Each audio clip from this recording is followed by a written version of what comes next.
Saludos amados, que la paz de Dios esté siempre con nosotros, la paz de nuestro Creador nos acompaña siempre.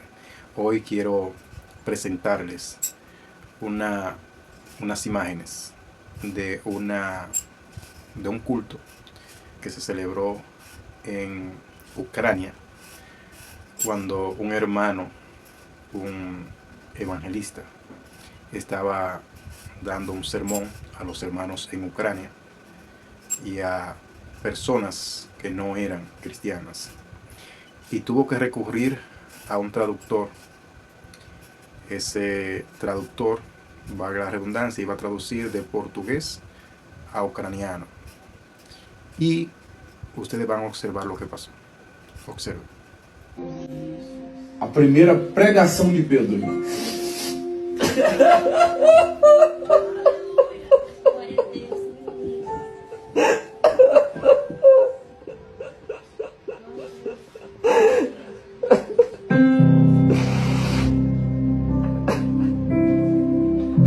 A primeira pregação de Pedro. Перша проповідь Петра.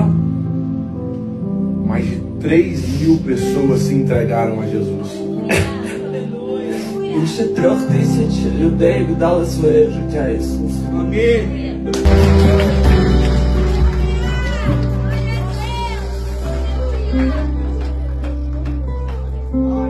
O meu tradutor está aqui entregando a vida para Jesus. Мій перекладач зараз віддає своє життя Ісусу. Цим розумінням, всіма емоціями його не себе. Bien, ahí observaron que el hablar en lenguas es un don que el Señor nos da o nos puede dar, y no a todos el Señor le da el don de hablar en lengua. Pero el hablar en lengua no es un invento, no es una creación humana, sino que existen muchos idiomas en el mundo. Y dice la misma Biblia, y aparte de los textos científicos, ¿verdad? Pero la Biblia dice que cuántos idiomas habrá y que ninguno carecen de significado. Pero lo que vemos en los grupos religiosos, en la gran mayoría, en un 98%, son cosas inventadas. Es un lenguaje inventado, no es un idioma como tal.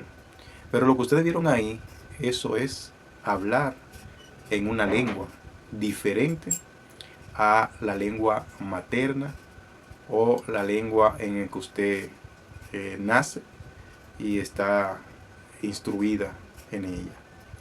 Entonces, como le decía, en los grupos religiosos se tiene la creencia que cuando tienen el don de lengua, ya eso es lo máximo, y ya eso que el Espíritu Santo lo usa y cosas semejantes.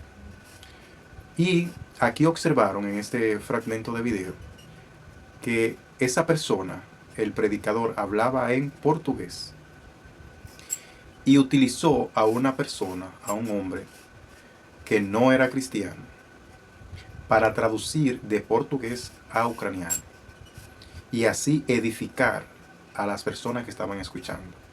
Pero ¿qué ocurrió? Que al Señor le plació tocar al traductor de esa prédica, tocarlo a través del Espíritu Santo y de la palabra que Él nos dejó escrita en la Biblia, para que Él reconociera que era un pecador. Estaban hablando de cuando Pedro estaba dando su primer mensaje a la multitud. Eso se encuentra en Hechos capítulo 2. Y al traductor, como dije, le llegó el mensaje primero y comenzó inclusive hasta a llorar. Se fue en llantos, y al final, cuando se hizo el llamado, ese joven, esa persona, fue y pasó adelante para recibir al Señor. Y esto es para que hagamos conciencia, los que creemos en el Señor ya y que hemos dado el paso de seguirlo, que el hablar en lenguas no es un asunto de demostrarle a la gente que usted tiene el Espíritu Santo, sino que el Señor le place llevar el mensaje a esas personas que no conocen de Él, y lo deben hacer en su lengua materna, la lengua que manejan, porque de otra manera no puede ser. Entonces, vamos a ver en la Biblia que es tal el asunto del hablar en lengua, que la mayoría de los grupos religiosos están equivocados con este asunto. Vamos a buscar nuestras Biblias, amados, y vamos a ver dos porciones. La primera la vamos a encontrar en el libro de Hechos, en el capítulo 2, de versículos 5 al 8. Hechos capítulo 2, del versículo 5 al 8 nos dice: Moraban entonces en Jerusalén judíos, varones piadosos, de todas las naciones bajo el cielo. Y hecho este estruendo, se juntó la multitud y estaban confusos, porque cada uno les oía hablar en su propia lengua, y estaban atónitos y maravillados, diciendo: Miren, ¿no son galileos todos estos que hablan? ¿Cómo entonces les oímos nosotros hablar cada uno en nuestra lengua en la que hemos nacido? Y esto es para que entendamos, leemos esta porción. Cuando desciende el Espíritu Santo delante de una multitud, y dice la Biblia que se les repartió como lenguas de fuego. Y ellos hablando, por ejemplo, yo hablando español, y había un norteamericano, había un francés, había un hindú, había uno de Japón, y así sucesivamente, y yo hablando en español, entonces que ellos escuchen en su propia lengua. Eso es el don de lengua.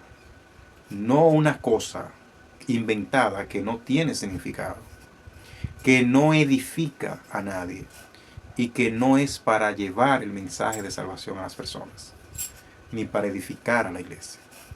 Eso debe estar claro, amados, en nosotros los cristianos. Como vieron en el video, él hablaba portugués y como los hermanos en Ucrania no sabían portugués, se le tuvo que buscar un traductor. Pero si Dios le hubiese dado el don de lengua al predicador, él hablando en portugués, los hermanos en Ucrania hubiesen escuchado el mensaje en su propio idioma.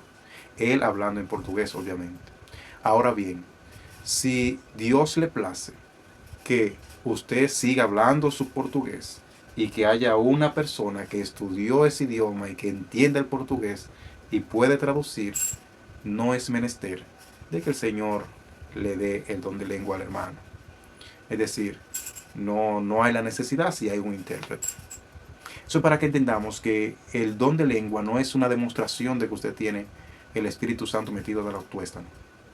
Eso no es el propósito del hablar en lengua. El propósito del hablar en lengua es que llegue el mensaje de salvación, llegue la edificación a los hermanos que no son nativos del idioma en que hablamos. Pero vamos a hablar, a ver lo que nos dice Primera Carta a los Corintios, capítulo 14, versículo 19. Dice Pablo: Pero en la iglesia prefiero hablar 5 palabras con mi entendimiento para enseñar también a otros que 10.000 palabras en lengua desconocida. Eso es más que claro, de que si no es necesario usted hablar en otro idioma, no es menester que usted se proponga hablar cosas de que para hacer ver o demostrar qué o cuánto. Amados, que el Señor nos ayude y nos bendiga a través de su palabra, a través del entendimiento de su palabra, y que podamos hacer su obra como Él quiere. Bendiciones y hasta el próximo video si Dios así nos lo permite.